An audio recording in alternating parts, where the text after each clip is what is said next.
Sahabat Bawaslu, jumpa lagi bareng Adopsi di sini. Pada edisi kali ini kita kedatangan tamu spesial. Beliau, Kok beliau bang? ya beliau adalah peserta SKPP, Sekolah Kader Pengawas Partisipatif. Nah, yang sudah mengikuti kegiatan di tingkat menengah ya, Betul bang. di tingkat provinsi lah. Karena kemarin kan sudah di tingkat dasar ya, Tingkat dasar. atau kabupaten. Oke, langsung saja perkenalkan. Nama beliau adalah Aji. Nama lengkapnya siapa sih? Nama lengkapku Aji Ahmad Afandi bang. Aji. Terus pakai beliau. Waduh, gimana ya? Aji Ahmad Afandi. Tinggal di mana? Saya tinggal asli di Labangka Barat, Kecamatan Babulu. Labangka Barat, Kecamatan Babur. Saat ini apa kegiatannya? Saat ini sedang menempuh perkuliahan bang untuk tugas akhir. Tugas Ya, akhir. Jadi nyusun tugas akhir nih. Siap. Di mana kuliahnya? agak mantap sih. Aman sih, lancar sudah. Karena nanti di tanggal 10 ini mau berangkat penelitian buat penulisan itu. Oke, baik. Oke, langsung saja saya Bawaslu ya, kita ngobrol asik dengan abangnya.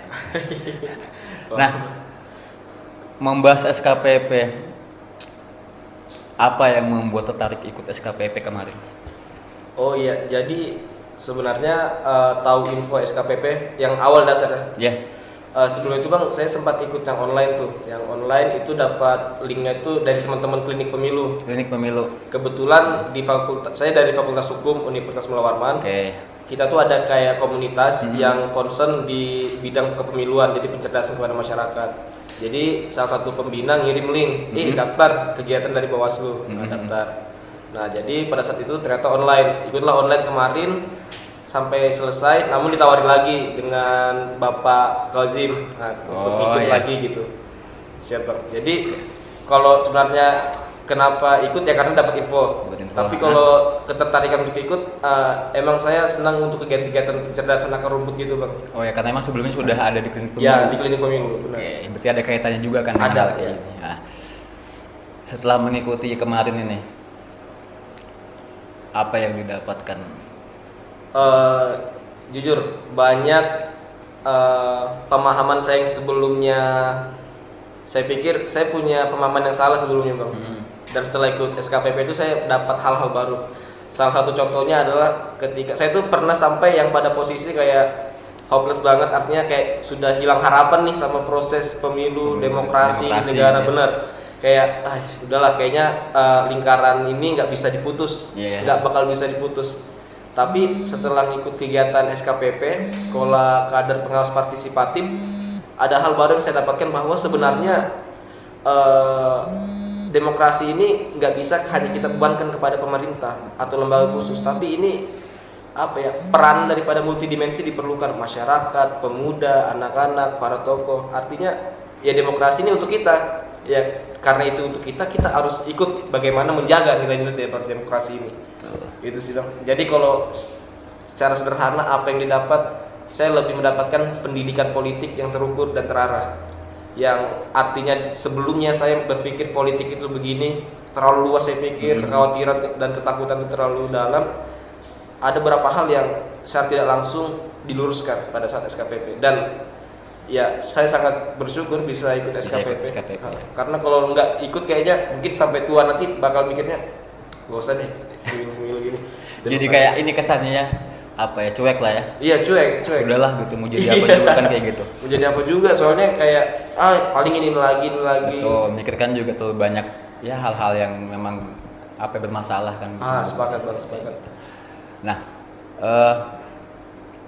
untuk materinya ini kemarin kan yang di tingkat dasar kan yang di Kabupaten Pasir. Ya, Nah, di Pasir. Ada bedanya nggak dengan yang di tingkat menengah ini? Kalau untuk beda ada bang. Ada ya. Banget sih ngomong. Kalau di dasar itu kita mungkin bicara basic ke pemiluan, demokrasi itu secara luarnya aja, masih irisan luar. Apa itu pemilu, siapa penyelenggara pemilu, kemudian apa saja jenis-jenis pelanggaran pemilu. Tapi pada saat di tingkat menengah ini diskusi yang terjadi itu lebih intens pertama. Kemudian juga bahasan-bahasan dalam submaterinya itu lebih agak eksplisit seperti kita bagaimana penanganan proses sengketa pemilu, gitu ya. sengketa proses pemilu. Lebih mendalam. Iya, lebih mendalam. Artinya kita sudah kayak sampai praktik, kita sudah ada yang ketika ada laporan tuh bagaimana menyikapi, mengisi form dan lain-lain.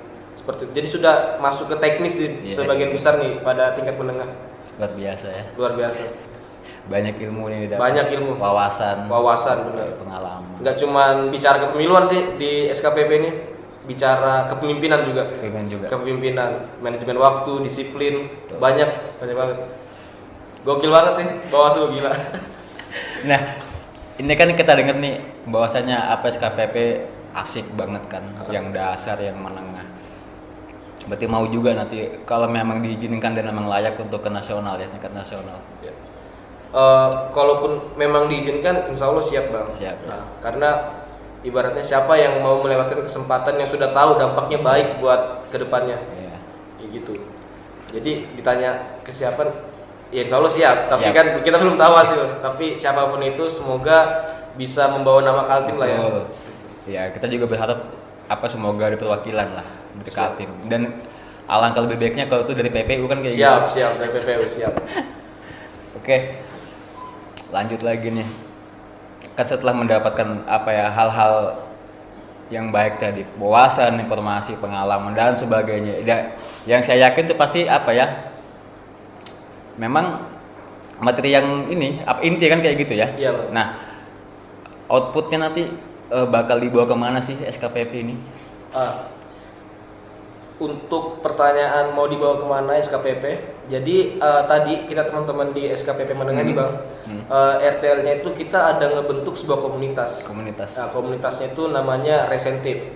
Resentif itu relawan pengawas partisipatif. Kaltim. Keren. Jadi dalam alasan filosofis hadirnya komunitas ini, kita ingin pergerakan penyadaran pengawas partisipatif ini terintegrasi. Jadi di setiap daerah ada. Dan kita punya program nantinya yang akan kita jalankan di setiap daerah. Kita turun langsung ke masyarakat. Betul. Jadi bagaimana ngerangkul elemen-elemen muda. Sebelumnya mungkin mohon maaf, ketika mungkin di Bawaslu sudah melaksanakan tugasnya dengan baik, dan peran daripada teman-teman relawan ini untuk ngebantu, nge-support untuk merangkul kaum muda. Jadi komunikasi dengan teman-teman muda, Karang Taruna lebih coba untuk diefektifkan, karena berdasarkan data terbaru bahwa sebenarnya yang menjadi riskan itu adalah para calon pemilih pemula bang. Oh iya betul. Kurangnya edukasi ke mereka itu bisa berpotensi berbahaya. Bisa mungkin mereka kayak apatis terhadap politik, yang mungkin itu menggambarkan diri saya dulu kayak gitu. Itu juga mungkin mereka juga itu adalah kamu yang dulu. Iya. Jadi ya pentingnya memang ini pendidikan politik, penyadaran Benar banget. Pelanggaran kan kayak gitu. Saya yakin juga lah masih banyak teman-teman di luar sana yang kaum muda ya khususnya memang kurang paham sih tentang apa itu politik, ya kan, demokrasi yang baik itu yang seperti apa. Benar. Ya memang perlu untuk kegiatan-kegiatan pencerdasan gitu bang. Betul sih. Karena kalau hari ini sebenarnya kan kalau tugas untuk melakukan pendidikan politik itu kan berada kewenangan utamanya, maksudnya yang memang tugasnya dimasukkan ke dalam undang-undang itu kayak partai politik itu wajib ada pendidikan politik kepada masyarakat. Betul. Tapi kalau hari ini kita juga perlu adanya pendidikan politik ini yang diprakarsai oleh lembaga-lembaga independen, seperti Bawaslu. Iya, penyelenggara khususnya juga. Benar banget. Betul. Ya memang sejauh ini sih Bawaslu juga sudah memberikan semacam edukasi pada saat ada tahapan-tahapan kayak pilkada atau kepemiluan, ya pasti kita juga ngasih edukasi kan. Cuma memang lingkupnya ini kan terbatas. Benar. Nah, itu makanya mendengar informasi dari ini tadi SKPP bahwasanya nantinya ya kan diharapkan alumni SKPP ini dapat menyadarkan, benar. ya kan, memberikan wawasan pencerahan kepada masyarakat yang lebih luas kan kayak gitu. Tadi sempat aku dengar tadi namanya buat komunitas Resentif. Apa kepanjangannya? Relawan pengawas partisipatif. Boleh nggak dikasih bocoran konsepnya gimana, ya kan? temanya atau apa ya nanti rencana kerja bakal Baik. kayak gimana? Oke, siap. Terima kasih Bang jawabannya. Jawabannya pertanyaannya, sorry gugup banget. Kalau ditanya konsep dan lain-lain terkait dengan resentif ini, kalau secara struktural sebenarnya resentif ini ada koordinator wilayah, kemudian ada korda di setiap daerah, dan juga ada dewan pengawas. Dewan pengawas. Dan yang mana daripada struktural itu benar-benar dari teman-teman SKPP Bang. Contoh dari Korwil, saudara Iqbal ya, saudara Iqbal dari Pasir terpilih sebagai Korwil. Kemudian untuk koordinator daerah itu nanti ada juga perwakilannya Bang. Kalau khusus untuk Penajam Pasir Utara itu Bang Ardiansah terpilih sebagai koordinator daerah. Dan kalau untuk saya pribadi sebagai dewan pengawasnya nanti. Dewan pengawas. Kemudian kalau secara konsep dan bagaimana sih sebuah program yang akan ditawarkan dalam resentif ini nanti, ini lebih kepada gerakan kecerdasan politik. Kemudian juga kita akan ngebahas bagaimana strategi di lapangan untuk meminimalisir pelanggaran pemilu Bang. Dan bagaimana untuk menjawabnya, sebenarnya memang kita belum mengadakan rapat koordinasi yang untuk ngebahas terkait dengan proker yang mau kita jalankan. Cuman secara umum pendekatan yang bisa kita lakukan adalah pendekatan melalui media sosial. Jadi setelah ini kita akan nge-support teman-teman di Bawaslu. Artinya kita punya wadah sendiri untuk menyalurkan edukasi kepada masyarakat, bisa berupa pemanfaatan terkait dengan platform media yang ada, mulai YouTube, Instagram, WA. Jadi semua lah ya. Jadi salah satu isu yang sangat strategis kalau bicara kondisi pemilu hari ini itu Bang, yang jadi masalah tuh kayak hoax dan isu sara. Ya, kan kalau kita ngelihat sekarang kan, mohon maaf mungkin di grup-grup keluarga itu, bahkan di grup ibu saya tuh, keluarga besar itu kadang masih ada berita-berita yang kayak kalau ndak dikirim ini berapa kali bisa begini-begini atau begini-begini. Itu salah satu yang seperti itu. Ya, jadi masih kayak banyak. Memang perlu nih kita orang yang memang paham ya ikutlah melakukan penjelasan, pencerdasan. Artinya kalau nggak terlibat dalam itu, kalau kita diamin aja, kapan mau baiknya? Kapan mau baik? Terus juga kalau kita bicara dekat-dekat pemilu, mulai itu sudah kayak ada kampanye hitam yang menjelek-jelekkan tanpa dasar. Ini kan juga apa ya? Sebenarnya kalau kita melihat secara mendasar, ini masyarakat ingin dibenturkan dengan masyarakat. Artinya ingin dibentuk sebuah konflik horizontal. Sebenarnya kan nggak begitu. Ini yang kalau para elit politis ya mereka akan biasa saja. Santai aja dia. Ya, yang kasihan yang masyarakat di bawah udah mungkin mohon maaf dapatnya nggak seberapa, tapi hubungannya bakal rusak. Nah ini tugas daripada resentif nanti yang menjadi salah satu nawaitu cita-cita kedepannya adalah untuk bagaimana pelaksanaan demokrasi di negara kita ini dengan tertib, dengan nyaman, dengan tenang. Artinya ya ini pesta kita, pesta demokrasi, ya artinya hakikatnya sebuah pesta tidak pernah menghadirkan sebuah kekecewaan, tidak pernah ingin menghadirkan sebuah kesakit hatian. Ya kebahagiaan ya. Benar banget. Jadi pengennya ya demokrasi senang-senang dan dengan cara yang baik. Betul. Ya menarik memang ketika membahas tadi disinggung isu sara dan hoax kayak gitu. Ya pengalaman pilkada yang lalu ya kan, pilkada maupun pemilu lalu kan sudah banyak memang hal kayak gitu.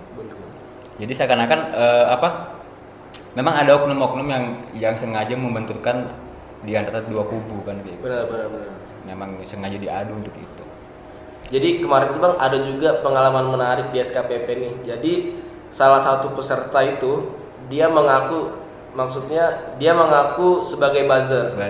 Nah, jadi pada saat itu artinya salah satu pencapaian SKPP di tingkat dasar kemarin adalah adanya pengakuan dari buzzer dan dia secara personal mengaku pengen insaf gitu lah. Karena sudah merasa waduh nggak baik nih. Nggak baik ya. Jadi di jalan yang salah ini. Iya. Akhirnya ya sebenarnya pencerdasan politik itu sangat penting Bang. Betul. Artinya kalau sebuah pencerdasan atau sebuah nawaitu untuk kebaikan itu tidak pernah dimulai, maka selamanya akan tetap seperti itu. Jadi ya kadang sering kayak mikir aja kenapa sih kok baru sekarang bisa paham kayak gitu, kenapa gak dari dulu gitu. Meskipun dulu sering terlibat di klinik pemilu, saya pikir ini adalah dimensi berbeda. Mungkin kita klinik pemilu cuman kayak nyebar brosur apa segala macam, kemudian melakukan perpanjangan tangan dari KPU atau Bawaslu kota. Karena kebetulan kemarin di Samarinda kan. Tapi setelah ikut SKPP ini memang dapat sebuah apa ya? Saya dapat nuansa kebatinan, Bang. Dulu saya maknai demokrasi itu cuman kayak secara teoritis, secara kata-kata. Tapi sampai hari setelah mengikuti ini kayak aduh gimana ya? Kayak merasuk banget gitu. Oh gila, Pak. Nasionalis banget. Nasionalis banget sudah, Bang.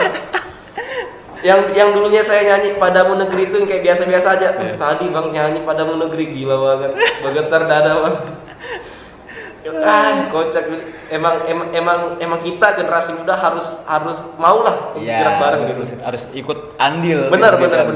Jangan apa ya, apatis cuek sama, ya minimal ini sih, kalau memang kita nggak bisa berbuat untuk orang yang lebih banyak cakupannya, minimal ya dari diri sendiri. Benar. Ya lingkungan sekitar kan, teman-teman satu tongkrongan kan kayak gitu. Benar. Ya bukan berarti kalau kita nggak tahu langsung sudahlah aku nggak mau tahu soal itu kan kayak gitu. Iya benar. Jadi di tongkrongan saya juga kemarin Bang sampai ditanyain, "Nah, Ji, ngapain ikut gituan?" ya kan. Kamu tahu lah hari ini negara tuh udah kayak gini, percuma kami ikut gitu. Itu juga bagian saya yang dulu Bang, maksudnya saya juga mikir kayaknya kita gak usah terlibat deh, pokoknya kayak golput dan lain-lain segala macam.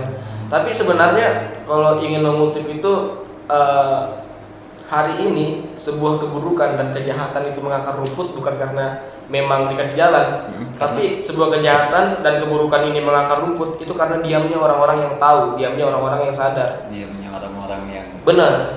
Artinya jika punya ilmu, jika punya pengetahuan, jika punya semangat, jangan cuma sampai tenggorokan, sampai di telapak tangan. Artinya harus ada yang diperbuat ini. Iya, betul. Dulu mikirnya kayak kalau ada orang ngomong, jangan tanyakan apa yang negaramu berikan padamu, tanyakan apa. Iya. Dulu mikirnya retorika banget. Tapi emang sekarang kayak nyadar banget ya, sampah banget rasanya kalau misalkan hidup sebatas hidup. Kayaknya hewan juga hidup gitu. Iya, tanpa berbuat apapun kan. Iya, betul. Nah, sahabat Bawaslu, ini apa ya? Memang lebih ini dari penjelasan tadi Bung Haji ini betul-betul membakar ya kan. Membakar semangat pengawasan nantinya gitu. Ketika ada tahapan atau apa, ya diharapkan kepada rekan-rekan semua, ya sahabat Bawaslu ikut andil. Bukan dalam artian hanya ya udahlah nggak usah tahu soal politik. Itu karena bagaimanapun juga segala-galanya, bahkan ya kita tahu lah soal harga bahan pokok pun ditentukan oleh kebijakan politik kan. Benar. Mereka juga yang duduk di atas sana juga atas kebijakan politik. Benar. Hasil daripada politik itu sendiri. Ini selanjutnya lagi Bung Haji. Siap Abangku. Pandangan lah, maksudnya ya bukan semacam penilaian sih, tidak, tapi lebih gini, pandangan tentang penyelenggara pemilu sejauh ini bagaimana menurut pandangan Bung Haji? Kalau pandangan penyelenggara ini Bang, penyelenggara berarti kita bicara DKPP, KPU sampai Bawaslu ya. Betul. Kalau sejauh ini pandangan saya pribadi terhadap penyelenggara pemilu itu sudah, artinya dalam konsep ideal yang ditawarkan oleh undang-undang itu udah cukup bagus, tapi sebenarnya memang perlu ada penguatan terkait dengan kelembagaan Bang. Contohnya itu maksudnya aku kayak ngelihat kayak beberapa kasus kita bicara sengketa proses pemilu. Betul. Itu kan dia larinya ke Bawaslu dulu kan, dan Bawaslu mengeluarkan putusan, tapi setelah itu putusan dari Bawaslu itu masih bisa diajukan upaya hukum. Betul. Ke PT UN masih gagal, bisa ke PT Tun. Terus dari PT Tun bisa ke MA. Artinya menurutku sebenarnya Bawaslu ini kan punya kewenangan untuk mengawasi jalannya proses, dan ketika dianggap sudah tidak layak dan tidak sesuai, maka dia berhak mengeluarkan putusan. Artinya kalau putusan dari Bawaslu itu hanya sebagai syarat formil untuk maju ke Tun, aku pikir nggak perlu sampai ada proses putusan adjudikasi di Bawaslu. Sebenarnya lebih baik ketika memang kewenangan absolut untuk melakukan peradilan dalam sistem sengketa proses pemilu itu ya seutuhnya di Bawaslu Bang, nggak perlu kemana-mana. Karena ada salah satu asas atau prinsip hukum dalam pelaksanaan pemilu itu adalah speedy trial, artinya harus cepat. Kenapa cepat? Karena kita membutuhkan sebuah suksesi kepemimpinan yang cepat. Bukan artinya cepat ini nanti jatuhnya kayak apa sih? Yang nggak bagus kualitasnya. Nggak bagus, bukan. Tapi ya emang kita memang disuruh untuk diamanatkan untuk segera, artinya tidak berlama-lama dalam proses pemilu. Efektif dan efisien mungkin kali ya. Iya, harus efektif dan efisien karena mengingat juga ada periodisasi dalam sebuah jabatan. Kita bicara legislatif, eksekutif, dan teman-teman di mungkin dari mulai pemilu sampai pemilu kada. Meskipun prosesnya beda-beda dalam penyelesaian sengketa proses pemilu, tapi saya pikir memang sebenarnya kewenangan untuk memutus putusan akhir dalam sengketa proses pemilu itu ya di tangan Bawaslu. Kalau ada sengketa proses, ini putusan Bawaslu langsung dijadikan final dan mengikat, gitu ya. Final dan mengikat, dan jadi itu wajib dilaksanakan oleh KPU. Oh gitu. Ya, jadi nggak usah kemana-mana lagi ya. Iya. Langsung di Bawaslu cukup. Benar. Maksudnya memang putusannya di Bawaslu itu kan harus dilaksanakan maksimal 3 hari oleh KPU. Nah, tapi di sini dalam perspektif lain, maksudnya ini membahasakan juga bahwa pihak pelapor atau pemohon tuh dia bisa mengajukan upaya hukum, Bang. Betul. Ketun. Tapi dalam ketika misalkan gini, KPU mengeluarkan sebuah surat ketetapan gitu kan, misalnya nama-nama daftar calon. Kemudian ada paslon lain yang mengatakan telah terjadi sengketa proses pemilu, artinya pengen digugurkan. Nah, artinya ketika nanti sudah masuk ke putusannya Bawaslu, kemudian putusan Bawaslu tetap mengatakan tidak layak, atau maksudnya permohonan itu tidak punya alasan, artinya di sini pihak yang melapor ini bisa mengajukan upaya hukum, Ketun. Artinya kan ini lama prosesnya. Iya, memakan Waktu lagi. Sebenarnya yang hal-hal seperti ini bisa digunakan untuk mengefektifkan di aspek-aspek lainnya, mulai dari persiapan penyelenggaraan itu sendiri. Ya, tapi pengawasan. Dan kalau bicara pengawasan ya memang aku pikir tidak menjadi soal ketika ini berada kewenangannya ini di Bawaslu. Artinya sudah kalau untuk sengketa proses sudah cukup di Bawaslu aja, nggak usah kemana-mana. Tapi kalau kita bicara sengketa hasil kan jatuhnya ke Mahkamah Konstitusi. Memang secara konstitusional juga dalam Undang-Undang Dasar Mahkamah Konstitusi itu diberikan kewenangan untuk menyelesaikan sengketa hasil pemilu seperti itu, Bang. Oke. Ya, saya Bawaslu. Dari awal sampai akhir ini pembahasannya sangat menarik ya. Ya, sharing kan kayak gitu. Berbagi pengalaman, berbagi wawasan, informasi lebih tepatnya kayak gitu. Namun harus kita akhiri ini kegiatan. Nah, tapi sebelumnya saya pengen nanya dulu nih, Bung Haji, pesan atau harapan lah untuk halayak seperti apa? Atau ya pesan atau harapan untuk siapakah gitu? Oke. Kalau pesan mungkin saya lebih kepada teman-teman di luar sana, generasi muda siapapun kalian, dimanapun kalian, ketika kalian mampu berperan, mampu bergerak, maka luangkanlah waktu kalian untuk bagaimana berkontribusi dalam aspek kehidupan berbangsa dan bernegara. Karena kitalah sebagai generasi muda yang akan melakukan regenerasi dalam kepemimpinan di negeri ini. Kalaupun dari kita pribadi apatis atau tidak peduli terhadap bangsa ini, siapa yang peduli? Nggak mungkin dong Malaysia yang peduli terhadap Indonesia, atau Belanda atau Jepang Inggris gitu, atau Inggris. Nggak mungkin. Ya kita lah generasi muda. Jadi pesannya, generasi muda jangan apatis. Generasi muda harus aktif terhadap merespon isu-isu di negara ini. Apalagi terutama kita bicara pemilu, teman-teman. Karena negara Indonesia adalah negara demokrasi dengan berbagai macam bercorak ragam nilai-nilai demokrasi dalamnya. Namun corong akhir daripada demokrasi itu ya proses pemilu. Jadi ketika memang teman-teman mengatakan kalian cinta negara Indonesia, pengen negara demokrasi yang ideal, maka kalian harus terlibat aktif dalam mengawal negara demokrasi ini. Dan tidak ada batasan untuk siapa saja untuk melakukan pengawasan. Setiap warga negara yang memiliki hak pilih itu berhak untuk melakukan pengawasan. Atau bahkan ketika anak kecil pun juga, atau mungkin teman-teman SMA, saya pikir teman-teman SMA sudah bisa berpikir kritis. Ketika memang ada persoalan-persoalan yang dianggap tidak ideal atau merusak daripada nilai demokrasi, hanya ada satu kata, lawan. Karena ya itu tadi, hancurnya negara ini karena diamnya orang-orang yang paham. Diamnya orang-orang yang mengetahui.